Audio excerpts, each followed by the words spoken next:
Pourquoi acheter des formations en ligne alors qu'aujourd'hui, on a l'information accessible gratuitement partout? Et surtout, maintenant, nous avons l'intelligence artificielle. Nous avons accès non seulement à une base de connaissances infinie, mais en plus, une IA qui peut nous guider dans l'apprentissage. Aujourd'hui, j'ai envie d'apprendre un sujet. Je lance le mode apprentissage de ChatGPT ou de Claude et il va me donner un plan d'apprentissage selon la compétence que je veux développer, n'importe laquelle, selon mon niveau et me suivre dans le développement. Et je le sais très bien, j'ai même fait une vidéo sur comment utiliser l'IA pour apprendre plus vite. Mais aujourd'hui, je vais vous expliquer, si vous êtes dans un métier de la transmission, de l'expertise, du conseil et surtout de la formation, notamment la formation en ligne, voici comment réellement vous différencier face à l'intelligence artificielle. Bienvenue ici Joanne Yangting, ça fait maintenant plus de 15 ans que je suis entrepreneur sur le web et aujourd'hui, la grande question c'est est-ce qu'on va pas tous finir au chômage parce que l'intelligence artificielle va nous remplacer et même nous a déjà remplacés en tant qu'experts. L'IA, elle a cassé le game. Alors oui, il y a une concurrence dans l'information gratuite et de l'IA. Comment on se différencie? Est-ce que c'est encore viable d'apporter de l'expertise sur le web aujourd'hui? Et surtout, est-ce que vous allez être grand remplacé par l'IA? Non. Est-ce que l'expertise, elle est vraiment morte? Spoiler, non. Par contre, ça change et ça vous fait monter d'un niveau. Il y a des gros changements et je crois qu'on se pose les mauvaises questions. Je crois que si aujourd'hui vous dites: «OK, j'ai du mal à me positionner» ou oui, il y a eu une grosse chute des ventes des formations en ligne. C'est un marché qui est très perturbé en ce moment, qui est en transition, mais je crois que les gens ne comprennent pas le vrai problème et je vais vous parler du vrai problème et je vais vous dire comment réellement faire face à ça et qu'est-ce que vous devez concrètement aujourd'hui avoir comme stratégie. Parce que faut pas prendre le bruit comme une réalité. Il y a une majorité silencieuse qui continue d'acheter des formations et de se former, de faire appel à des experts. Et oui, il y a une minorité bruyante qui va toujours vous dire: «Ouais, mais l'information, elle est gratuite, donc pourquoi je vais aller payer ça? Ah, les salauds de formateurs», parce qu'ils pensent que tous les formateurs, c'est les gars qu'on voit à Dubaï en train d'arnaquer les gens. Ils pensent aussi que ouais, mais l'IA, c'est mon coach, pourquoi je vais appeler un expert? Je vais pas payer un avocat parce que l'IA fait mon droit. Ces gens-là s'expriment énormément, ils vont peut-être le faire là tout de suite. Tout de suite, ils ont à peine vu le début et tout, ils vont commencer à réagir. Ils ne nous intéressent pas.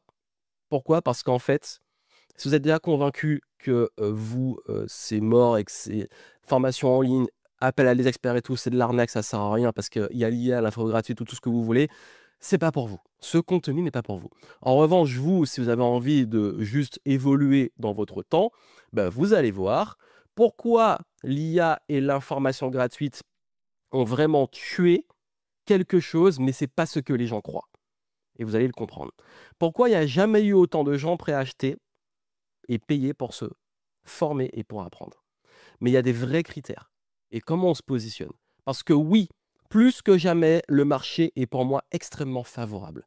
Mais il est extrêmement aussi défavorable pour des choses qu'on voit beaucoup, mais qui ne sont plus viables. Et comment utiliser intelligemment l'IA comme allié et comme élévateur de niveau. Ça veut dire que si on est en concurrence contre l'IA, on est en train d'essayer d'affronter un tsunami. Donc ce tsunami, il vaut mieux le surfer. Voilà pourquoi je vais aborder cette perspective aujourd'hui.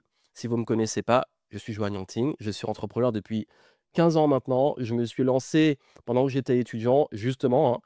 Quand j'étais étudiant, à l'époque, déjà des professeurs nous disaient vous, votre génération, vous êtes entre guillemets débiles parce que vous allez sur Google pour faire vos recherches et quand vous faites votre mémoire ou vos travaux, vous allez faire des recherches Google.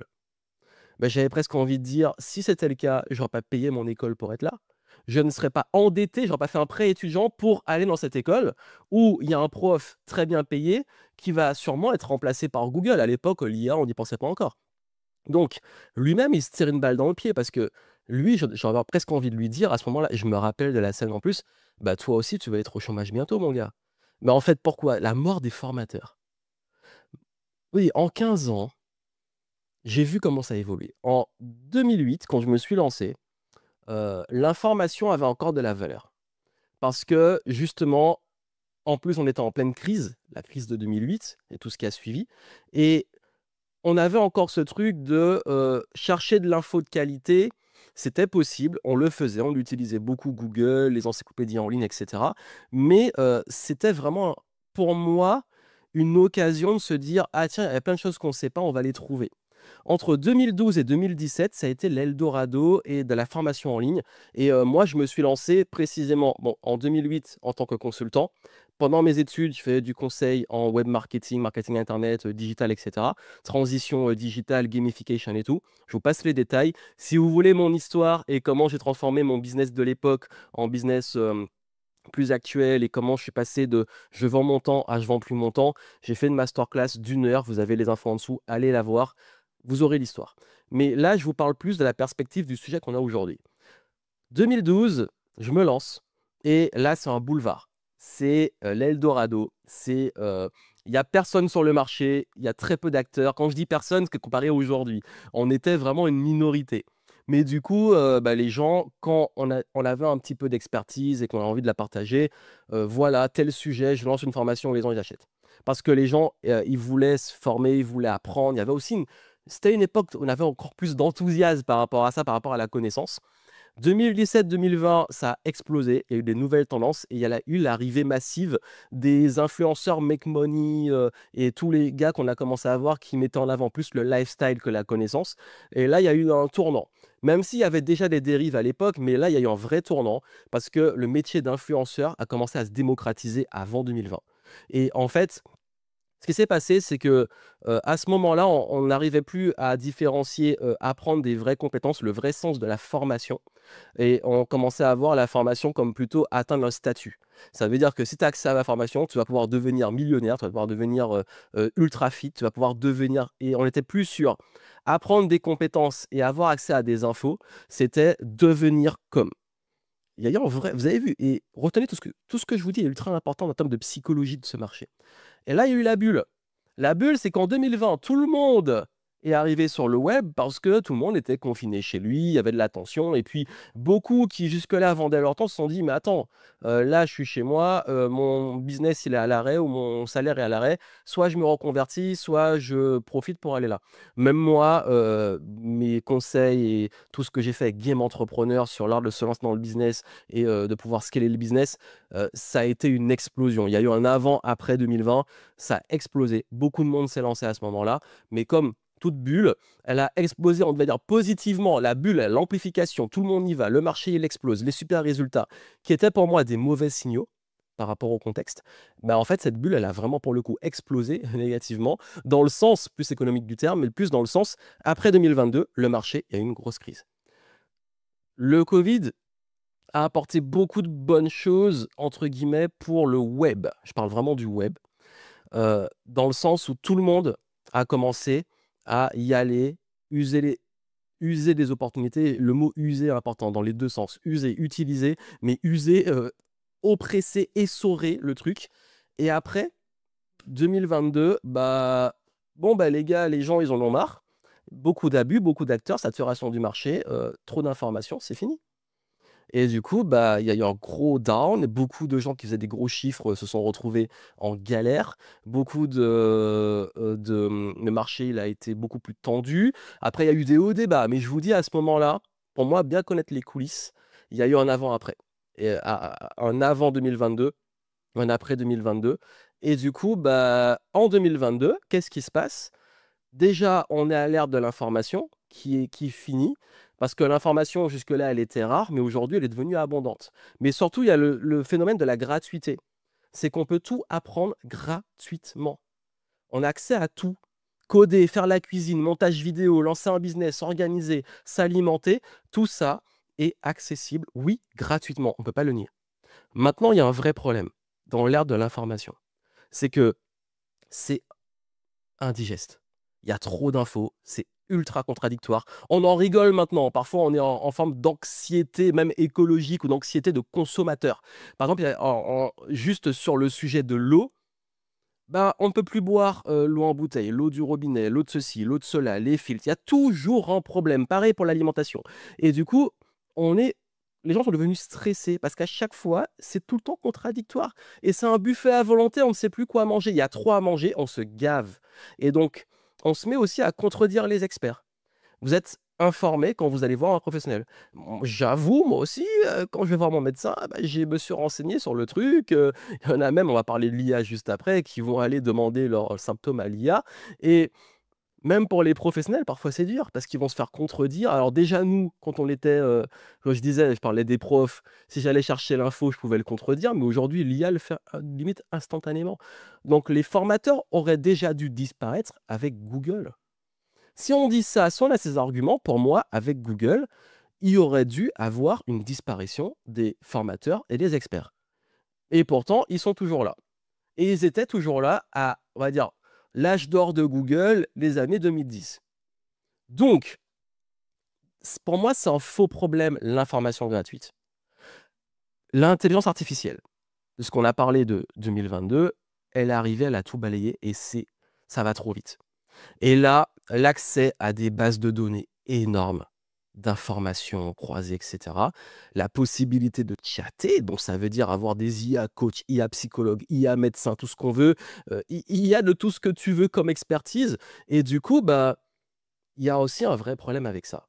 Parce que l'IA, c'est génial, c'est un outil que j'adore, j'en parle souvent, je vous donne des conseils sur comment bien l'utiliser intelligemment, justement.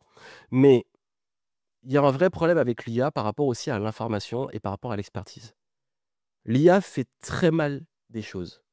Elle va toujours dans votre sens. Elle est froide et elle n'a pas d'expérience. Elle n'a pas d'intuition, d'expérience, d'avoir vécu des trucs et vous dire: «Moi, je suis passé par là». En fait, elle va toujours dans votre sens, donc elle va jamais vous contredire. Sauf si vous le demandez, mais c'est de la fausse contradiction. L'IA n'est pas faite pour vous froisser. Surtout, elle est froide. Ça veut dire que c'est des datas, c'est un robot entraîné sur de l'info qui va vous dire des choses froidement et faussement amené: «Oui, mais parle-moi comme si ça», mais ça reste désolé de le dire, mais un putain de robot, le truc. Ou des putains de robots. Mais il y a pas de la chaleur humaine et surtout, il y a pas d'expérience terrain. L'IA, son expérience, c'est des infos avec laquelle elle s'est entraînée. Donc, non seulement l'info n'est pas toujours fiable, mais en plus, c'est pas encadré. Ça veut dire que c'est tout et n'importe quoi. Il y en a qui essaient d'être plus fiables, d'aller vous dire honnêtement si l'info est mauvaise ou pas, mais l'IA aujourd'hui, elle va toujours aller dans votre sens, jamais vous contredire, être extrêmement froide, ne pas avoir toujours des choses fiables en termes d'expérience et d'infos, et elle n'est pas encadrée, comme par exemple l'ordre des médecins ou les choses comme ça. Même dans les domaines d'expertise, il y a quand même une éthique de travail. L'IA, elle n'a pas ça. Donc, pour moi, ça, c'est le vrai problème. Et ça, si on revient à vous en tant qu'expert, comment on gère ça? Bah, comment on fait face à cette concurrence? Moi, je vais vous dire une chose. Ça, c'est une réalité. On ne peut pas le nier. Il y a des gens qui vont sur l'info gratuite, qui utilisent l'IA et qui vont peut-être, et je vais y revenir, jamais faire appel à vous parce que pour eux, ils préfèrent ça. Mais pourquoi payer si l'information est gratuite? Déjà, l'erreur, c'est de se mettre en concurrence, en opposition avec l'information gratuite. Essayez de convaincre des gens pas qualifiés qui vont vous dire: «Si je peux trouver gratuitement, je ne paierai pas». Là, pour moi, c'est une erreur que vous faites. C'est de vous dire que vous allez essayer de convaincre des gens comme ça. Vous ne pouvez pas. Et les opinions, c'est comme des clous, plus on tape dessus, plus elles s'enfoncent. Donc pourquoi les gens achètent encore? Et je peux vous dire qu'il y en a beaucoup qui achètent encore. J'en fais partie aussi. Ben, en fait, ils n'achètent pas de l'information. N'oubliez pas, l'information, c'est mort. Ils achètent une personne. Ils achètent la méthode d'une personne en qui ils ont confiance. Quelqu'un qu'ils suivent depuis un moment, quelqu'un dont ils aiment la vision, le style, les valeurs. Je vais vous dire une chose, moi, je vais donner une petite mention à quelqu'un qui est très connu aux Antilles, notamment en Martinique. Je peux trouver toutes les recettes que je veux et tout ce qu'il y a en termes de plats antillais sur ChatGPT, Google, etc. Mais moi, en fait, ça fait des années qu'on la connaît. Il y a Tati Maryse qui donne des recettes, sur nos plats traditionnels et moi, je préfère aller voir ses recettes à elle parce qu'en fait, c'est quelqu'un déjà, c'est un visage qu'on voit depuis des années, donc en qui j'ai confiance. Quelqu'un que je suis depuis très longtemps et surtout qui a une vision, des valeurs, une personnalité, une expérience, qui a une façon de faire. Mais c'est pour ça aussi et je vais vous donner un exemple qui parle à tout le monde. Vous pouvez avoir une recette que vous trouvez avec une IA et tout. Ça n'aura jamais la même saveur que le plat de notre grand-mère ou de notre mère. Pourtant, c'est la même recette. On a tous, je pense, ou en tout cas beaucoup d'entre nous, la petite recette avec les ingrédients très spécifiques, les bons dosages transmis dans la famille, qui ont énormément de valeur, qu'on n'aime pas donner à n'importe qui. Et les gens peuvent essayer de la faire, ce ne sera pas forcément pareil. On peut essayer de copier une recette, mais c'est pas pareil. En fait, c'est ça. Cette métaphore, je veux que vous l'ayez en tête. Je veux que vous y pensiez. C'est qu'aujourd'hui, c'est pas juste l'information qui fait la différence. C'est tout le vécu, l'expérience, mais aussi toute la partie humaine qu'il y a derrière. Le plus important, c'est vous, l'expérience, l'histoire, l'identification. Pourquoi je vais suivre ces recettes? Je m'identifie. Elle est antillaise, elle a aussi, on a une histoire commune, elle a de l'expérience, etc. Et ça m'intéresse plus. Mais pareil, en fait, quand on va chercher une expertise de quelqu'un, c'est ce qu'on veut. Aujourd'hui, vous payez pour un expert, c'est pas l'information que vous voulez, parce que vous la trouvez partout. Vous voulez son expérience, vous vous identifiez à la personne en termes de valeur. Vous dites: «OK, elle, elle a aidé des gens comme moi ou elle a mes valeurs, du coup, elle pourra m'aider» et surtout, vous visez une transformation réelle. Ce qui fait qu'une IA peut générer des infos, oui, mais elle n'incarne rien par rapport à un parcours, la chair, le vécu. C'est pour ça que je vous parle vraiment de ce sujet qui est ultra important pour moi parce que, heu, les gens veulent aussi qu'on décide à leur place du chemin. Ils veulent qu'on leur dise: «OK», vous savez, l'IA, elle donne des possibilités. Un bon formateur, il vous donne un chemin et c'est ça, en fait. L'IA va vous dire: «Vous pouvez faire ça, ça, ça», elle va peut-être vous dire: «Voici le chemin», mais un vrai bon formateur, un vrai bon expert va vous dire: «Selon vous, voici le chemin qui est le meilleur pour vous», selon aussi leur vécu, leur sensibilité et la plupart des gens ne veulent pas passer des heures à chercher, trier des infos, comparer les méthodes et assumer seul devant une décision. Il y a des gens qui aiment ça. Mais c'est pas la cible. Parce qu'en fait et c'est pas qu'ils sont bien ou c'est pas du bien ou mal, c'est juste des modes de fonctionnement. Et oui, aujourd'hui, pour moi, le rôle d'un bon formateur et d'un expert qui transmet sa connaissance, c'est d'aider les gens à faire le tri sur une méthode qui va les aider à aller du point A au point B de la façon la plus efficace sans passer 10 milliards de temps à chercher des infos. Les gens veulent qu'on leur dise commence par ça, puis fais ça, et voici comment tu vas arriver là. Ils paient pour une structure, ils paient pour le menu.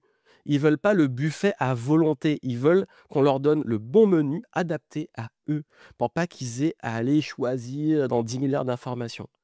Moi, je vous dis, en termes de productivité, on trouve tout et n'importe quoi et ma clientèle, elle est assommée d'infos sur la productivité, elle est perdue.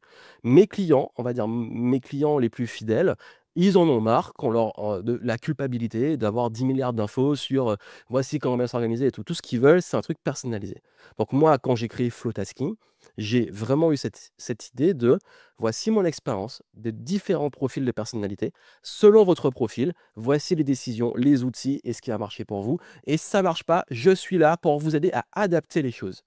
Ça, c'est très compliqué de le faire avec de l'info gratuite et avec de l'IA. Donc, ils veulent accès à des humains. Ils veulent vraiment répondre au besoin le plus puissant, c'est le besoin d'appartenance. Dans la pyramide de Maslow, c'est le troisième.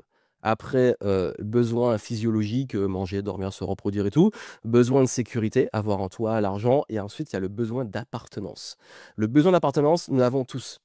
Il y a même les gens qui sont solitaires, ils aiment savoir que d'autres sont solitaires, ça les rassure, parce qu'ils appartiennent au clan des solitaires, même s'ils sont pas souvent entre eux et c'est ça en fait. L'appartenance, c'est se dire: OK, à quel point on se sent pas seul, on se sent entouré avec des gens qui ont des valeurs, des visions. Il y a plein de raisons d'appartenir à quelque chose. Le besoin d'appartenance, c'est le plus fort au monde. Bon, je veux dire quand on a passé, ceux de base, mais c'est l'un des plus puissants. Donc l'accès à quelqu'un, un groupe de pairs qui ont des problèmes similaires, qu'ils comprennent, un espace où on peut poser ses questions, un sentiment de «je ne suis plus seul dans mon coin», c'est ça aussi qui a de la valeur. Quand on accède à quelqu'un, on accède aussi à son réseau. Et c'est ça, en fait, l'information gratuite et l'IA, ça ne remplace pas ça. La relation humaine, le cadre, la communauté. Donc aujourd'hui, pourquoi les gens payent pour ça? Ils payent pas pour l'information. Bon, on va pas dire: Mais t'es bête, l'information est gratuite». Non, ils veulent un vécu, une expérience, une histoire. Ils veulent s'identifier à quelqu'un qui a réussi à leur apporter ce que eux recherchent vraiment. Ils veulent qu'on les aide dans le chemin pour eux et non pas un chemin général. Ils n'ont pas envie de se perdre dans essayer plein de chemins. Ils veulent l'accès à des humains et à un humain, une communauté, des valeurs, un univers. C'est ça que les gens recherchent. Donc aujourd'hui, moi, ce que je vous dis, votre opportunité, elle est magnifique. Parce que votre humanité, c'est votre plus grande différenciation. La sensibilité, l'intuition, l'empathie, ça, c'est ce que vous avez et aucune IA, aucune info gratuite, aucun Google ne pourra le remplacer. Pareil, votre expérience, l'intuition, le parcours, l'expertise, franchement, ça, c'est ce que vous avez de plus précieux. Et ça, on ne peut pas le recopier parce que c'est pas froid. C'est aussi des émotions derrière.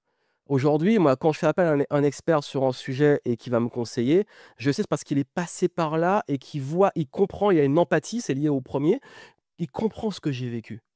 Et du coup, quand il m'aide, que ça soit en direct ou à travers ses contenus, je ressens ça. Moi, c'est ce que je fais avec mes clients aussi et j'essaie de le faire au maximum. C'est, moi, quand je vois un client, je vois direct son non-verbal. Je vois direct les choses qu'une IA ne verrait pas. Je vois direct, ce qu'il vit et j'ai de l'empathie parce que je comprends ses émotions, je suis passé par là. Et du coup, je sais que les conseils que je vais vous le donner vont prendre ça en compte. Et surtout l'appartenance, c'est la vision, les valeurs et le fameux ennemi commun, c'est qu'il y a des choses qu'on fuit qui ne nous correspondent pas. Et ça aussi, ça fait partie de, justement l'opportunité de créer quelque chose qui n'est plus, on va dire, informationnel, mais qui est humain, qui est expérientiel et qui répond à un besoin d'appartenance. Et du coup, bah là, ça permet de comprendre que, bah oui, ce que l'IA fait mal, c'est que faut comprendre qu'il y a des choses sur lesquelles vous n'allez pas gagner. Arrêtez de vous épuiser parce que vous ne gagnerez pas. L'IA est plus forte pour résumer des gros contenus, reformuler, proposer des plans, répondre vite à des questions extrêmement simples, générer des idées avec des limites, grosses limites. Moi, j'aime pas l'IA pour générer des idées, j'aime l'IA pour partir de certaines idées, en créer des nouvelles et faire de divergence, convergence. Mais en tout cas, elle n'est pas créative, l'IA. Mais ça, ouais, mais ça ira toujours plus vite. Par contre, vous, là où vous gagnez, c'est, comme je l'ai dit, l'IA n'a jamais vécu, planter un lancement, gérer des situations des clients compliqués, passer des nuits blanches sur votre thématique, notamment construire un business, tester dans la vraie vie ce qu'elle raconte. Votre valeur, c'est votre expérience du terrain. Je donne un exemple comme celui-ci, mais c'est vraiment ça. L'IA n'a pas vécu ce que vous avez vécu. Elle n'a pas de positionnement ni de valeur. Elle ne prend pas position. Voilà, elle va pas vous dire ça, je vous déconseille de le faire, j'ai testé, ça marche pas, voilà. Elle fait pas ça, l'IA. Elle ne peut pas incarner une philosophie. Elle peut pas être, minimaliste, éthique, anti-clone, orientée long terme. Ça, l'IA ne sait pas le faire. Sauf si on lui dit: «Sois comme ça», mais c'est faux, c'est pas vrai et puis c'est jamais, c'est pas pareil. On peut pas incarner une philosophie. Une IA, elle ne connaît pas votre client comme vous. Elle ne connaît pas justement tout le fond. Elle ne voit pas ses mimiques, elle ne voit pas ses blocages, elle ne ressent pas ses problèmes récurrents et tout ça. Et vous savez quand votre client se raconte une histoire, vous savez quand il tourne en rond, vous savez quand il faut le recadrer ou lui donner un coup de pied aux fesses. Vous savez quand il faut le rassurer ou le booster. Ça, l'IA, c'est pas top. Mais ça, en fait, quand je vous parle du non-verbal, les choses comme ça, les choses qu'on ne voit pas, c'est subtil, c'est du ressenti. Et surtout, elle ne porte pas la responsabilité. Parce que quand quelqu'un paye pour un programme, il achète aussi un responsable qui est vous. Quand mes clients, moi, ils prennent mes programmes, je suis responsable. S'ils sont pas contents, ben, c'est pour ma pomme. L'IA, elle s'en fout. L'IA, elle est froide. Donc, il y a une responsabilité. Cette responsabilité crée qu'on est normalement avec un minimum d'éthique, elle crée une éthique de travail. Un engagement. Mais l'engagement, c'est aussi l'investissement. Parce que l'IA, comme elle est froide et qu'elle coûte soit pas cher, soit elle est gratuite, il n'y a pas d'engagement. Les gens ne sont pas engagés. Voilà, j'ai pris même l'info gratuite. L'info gratuite a moins de valeur. Je vous dis, j'ai des tests depuis des années et je me suis rendu compte que bah, les gens, sur tout ce que je propose gratuitement, il y a beaucoup moins d'engagement que sur le payant. Et c'est graduel. Plus les programmes sont chers, plus les gens vont au bout et plus ils sont engagés. On est tous comme ça. Moi, quand j'achète un livre ou un petit truc, je vais pas me presser. Quand je paye extrêmement cher, plusieurs milliers d'euros pour un accompagnement ou un programme, je peux vous dire que j'ai envie de le rentabiliser. On est tous comme ça, on est humain. Mais pareil, comme il n'y a pas de responsabilité, j'ai utilisé une IA, je ne me suis pas rendu responsable de payer et de m'engager auprès de quelqu'un. Je ne suis pas engagé pareil. Alors que si je choisis cette méthode, je m'y engage, j'ai fait un choix conscient, j'ai fait confiance. Donc, psychologiquement, j'y vais. Mais quand c'est pas le cas, il y a tout un aspect psychologique. Donc vos clients, quand ils investissent en vous, il y a, même en termes de psychologie, un engagement qui est pris, une confiance qui est créée et une responsabilité. Donc ça, c'est aussi un phénomène qui fait partie de la psychologie, même dans le monde de la formation. C'est pour ça d'ailleurs que je suis pas aussi fan, même si je trouve que c'est bien qu'on l'ait en France, mais quand les gens ne payent pas directement leur formation, que c'est juste, par exemple, le CPF ou un truc, je les trouve, de l'expérience que j'ai vue, beaucoup moins engagés parce qu'ils n'ont pas investi. C'est pas tout le monde, heureusement, mais je le remarque comparé à quand les gens investissent, je peux vous dire que souvent, ils sont très, très, très engagés. Donc comment l'utiliser? Bah, pour l'IA, OK, bon, on va pas lutter contre, vous avez compris comment vous positionner. Ben, pour moi, l'IA, c'est parfait pour l'exploration. Voilà, je dis pas pour prendre des décisions à votre place. Juste pour, synthétiser, prendre du recul, reformuler, donner de la data. Ça, c'est pas mal. Elle est bien aussi pour structurer. Par exemple, c'est pas ça va jamais créer à votre place. Faites pas ça. Créez pas des produits avec l'IA, c'est pas bien. Organisez un plan de module. Par exemple, vous dites: «OK, voici mon expertise, voici ce que je veux dire, aide-moi à faire le plan», donc à partir de ce que vous avez, de découper une progression. Par exemple, moi, ça peut être de, j'ai ça, mais est-ce que tu peux m'aider à renforcer les moyens pédagogiques, de proposer des checklists, des quiz? Elle est très bien pour ça. Pareil, vous ajoutez en fait avec vos exemples, votre histoire, vos nuances, vos cas clients, vos outils. Ça, l'IA le fera pas. Mais par contre, bah, ça peut être une occasion de plus de structurer les choses, de mieux les structurer même pour vos clients. Optimiser aussi, bah oui, on peut gagner du temps, améliorer un titre, formuler, générer une FAQ, faire des jeux de rôle avec les objections quand vous voulez vous entraîner pour la vente, améliorer l'expérience client. Ça peut être aussi un cas de dire, ben voilà, dans les retours clients, analyse des sondages et tout, qu'est-ce qu'on peut améliorer? Simplifier aussi le travail répétitif, donc tout ce qui est le transcript. Si vous voulez créer des transcripts pour vos clients ou, faire des résumés, des supports, ça c'est génial. Ça, c'est pas oui, pour le coup, ça a aucune valeur ajoutée de le faire à la main. Donc, voilà, le bon état d'esprit en fait, c'est de le voir comme un partenaire, un amplificateur et une prise de recul, pas un substitut. Pour moi, l'IA, c'est ça. C'est ni un concurrent, ni un substitut, c'est partenaire. Voilà, on va l'utiliser avec ce que ça sait bien faire. On va amplifier des choses dans l'optimisation, dans la rapidité, dans les moyens qu'on met en œuvre, et ça va permettre de prendre du recul quand on a peut-être dans le guidon et qu'on veut avoir justement cette froideur du recul. Voilà pour ce que je voulais vous transmettre. Donc, pour vous dire, moi, comment réussir dans ce game à l'ère de l'IA. Je pense que vous avez compris justement tout ce que j'ai dit, mais c'est vraiment l'idée de aujourd'hui, si vous voulez transformer votre expertise en produit en ligne, prenez en compte tout ce que j'ai dit avant. Prenez vraiment ça en compte. Ne cherchez pas juste comment je peux transmettre de l'expertise ou de l'information. Pensez vraiment à tout ce que vous pouvez transmettre que l'IA ne peut pas apporter, que l'information gratuite ne peut pas apporter. Et comment vous facilitez la vie de vos clients à l'ère de l'IA et de l'info gratuite. Il faut vraiment garder ça en tête, pas être dans le déni. Donc, ce qui veut dire que ça reste. Voilà, l'objectif c'est de rester pertinent. Moi, j'étais là avant l'IA, je suis là avec l'IA. Donc, c'est pour ça que j'ai créé une méthode pour vous aider. C'est de justement, si vous voulez créer avec ce que j'ai dit, bah, je peux vous guider. Vous avez les infos en descriptif pour voir la méthode, mais c'est de passer vos idées dans ma grille prédictive, donc pour savoir qu'est-ce qui marche aujourd'hui avec tous ces critères et d'autres, comment construire une offre claire et différenciante, pas être juste un clone comme beaucoup qui font juste des trucs avec l'IA, comment créer votre produit sans être dans une usine à gaz technique, donc faire les choses compliquées, et mettre en place le système pour le vendre en automatique. C'est vraiment l'idée. Donc en plus, vous avez un module que j'ai fait sur l'IA. Ça veut dire comment l'utiliser intelligemment, quoi lui déléguer, comment rester 100% humain, comment ne pas devenir un clone.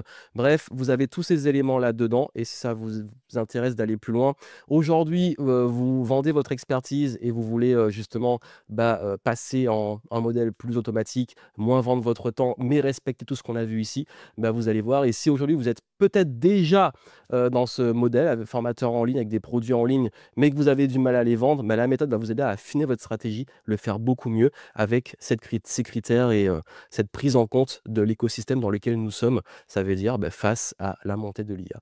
Voilà pour ce que je voulais vous transmettre et je voulais vous apporter cette perspective pour sortir un peu de tout ce qu'on voit et aller plus en profondeur et surtout partager ma vision et ma connaissance de la réalité du terrain de la formation et de la psychologie même des personnes qui suivent des formations pour vous amener cette perspective et savoir comment vous vous adaptez par rapport à ça. Si vous voulez aller plus loin, je vous laisse sur la page de fin des petites ressources pour continuer si le sujet vous intéresse. Donc abonnez-vous et je vous dis à très bientôt.